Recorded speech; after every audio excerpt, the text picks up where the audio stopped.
Greetings, everyone. I hope you're all having a wonderful and blessed Sunday night. Here's your daily news report and fourth stimulus check update. Millions of Americans are urging President Biden to extend the federal unemployment benefit boost before it ends on September 6th. American families may receive even larger stimulus payments this year. Also, this coming Friday, I will be giving away Walmart gift cards.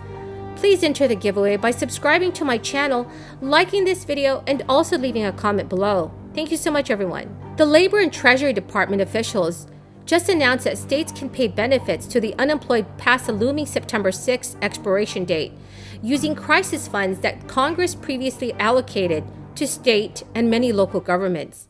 The American Rescue Plan, which was passed in March, extended crisis-era unemployment benefits to Labor Day. More than 11 million jobless workers are poised to lose income support or see their aid reduced by $300 a week. According to Treasury Secretary Janet Yellen, it does make sense for jobless workers to continue getting income support past September 6th in states where unemployment remains high. U.S. states can use leftover money in the $350 billion American Rescue Plan state and local fiscal relief fund for the effort. They do not have to meet specific economic conditions to offer the assistance. Broadly, the U.S. economy is slightly improving.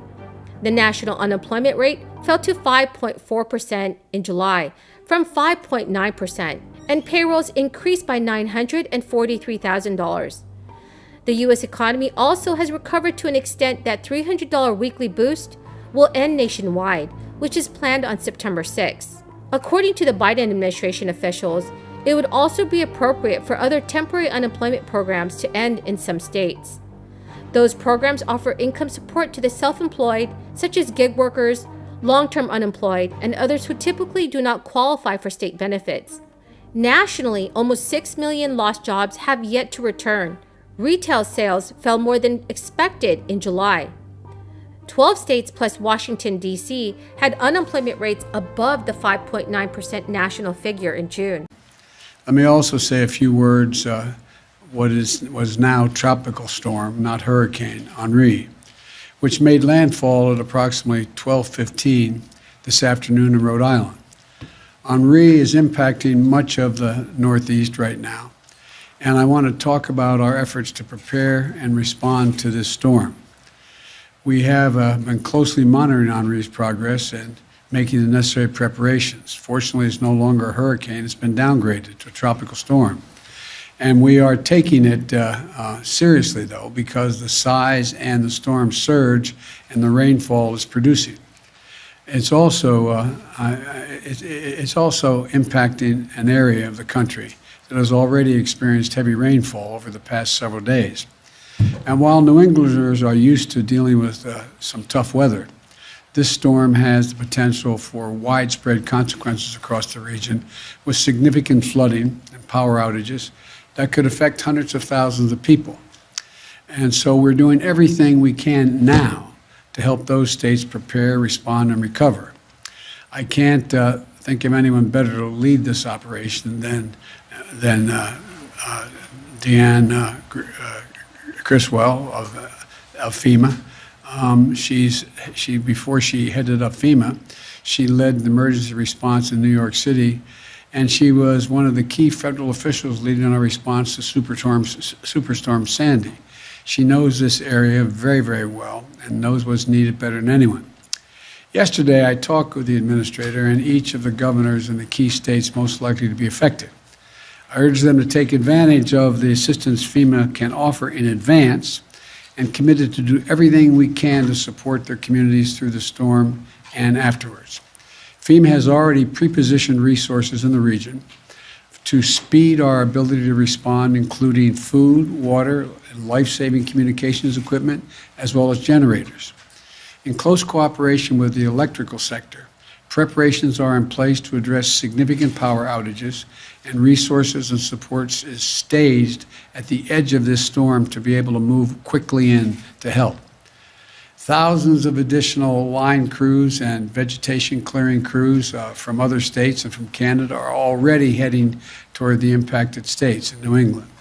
ready to serve as move in as soon as is feasible. They'll clean up fallen trees, help local utilities repair damaged lines, and restore electrical service as fast as possible. And I want to thank these crews for their commitment to helping their fellow citizens in time of need. I've already approved emergency declarations for Rhode Island, Connecticut, and New York, which activates funds and means we can get in there and help as soon as this extreme weather has moved through. We don't know the full extent of the storm's impact today, but we're acting to prepare for and prevent damage as much as possible and to speed help to affected communities so they can recover as quickly as possible. According to Treasury Secretary Janet Yellen, the Labor Department will also offer an additional $43 million in grants to support re-employment services. The duo reaffirmed the need for long-term reform to the U.S. unemployment insurance system. They also said that the Biden administration is asking Congress to address the issue as part of the reconciliation process, that Democrats plan to pass a $3.5 trillion spending package this year. This crisis exposed many shortcomings in how many states administer aid to the unemployed, such as wide variation in eligibility, weekly amount, and the duration of benefits. Now, there are also Americans calling for the expanded child tax credit to be extended. The payments will continue until the end of the year when the program will expire if Congress does not extend it. Right now, Democrats are currently working on legislation that would be included as part of the Build Back Better reconciliation budget package, which they plan to pass along party lines. Families could see up to $1,800 this year for each child under the age of 6, and $1,500 for children 6 to 17 at the end of 2021. For 65% of respondents, the remaining monthly payments have made a huge difference. There was a consensus among respondents about wanting Congress to pass legislation to keep the payments coming beyond December 2021, with 80% saying it was very important, while 70% said it was extremely important. If made permanent, 57% said their mortgage or rent would be more manageable and possibly even move if they wanted to. Respondents also stated that they could start building their own safety net for emergencies or begin saving for their child's future. So far, 2 monthly payments totaling $30 billion have gone out to millions of Americans with kids through the new enhanced child tax credit benefit. For all families that have eligible children but have not yet signed up, likely those that do not traditionally file a tax return, there is still time to enroll and receive these monthly payments. In fact, the remaining payments will be larger than if someone had signed up before they began in July. That is because the monthly money is in advance of a 2021 tax credit, have to be delivered this year, and the rest to come when families file their taxes next year.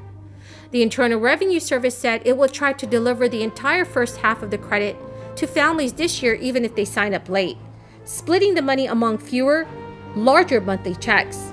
As each month passes, families who just signed up will get a slightly larger payment, as the Internal Revenue Service works to make sure they get the first half of the credit ahead of tax time. So everyone, thank you so much for joining me here today. That's the end of the video, and I hope you found some of this information helpful. Also, this coming Friday, I will be giving away Walmart gift cards.